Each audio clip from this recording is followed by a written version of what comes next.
Hi, welcome all. This is Jagdish and I'm sharing three interesting chart setups to focus on for a medium term to long term portfolio.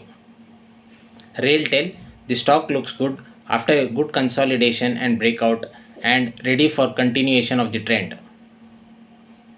Sangvi Movers, this stock has been consistently trading on a higher tops and higher bottoms and can be added for medium term to long term portfolio. The technical setup looks good, excellently placed for an upside move.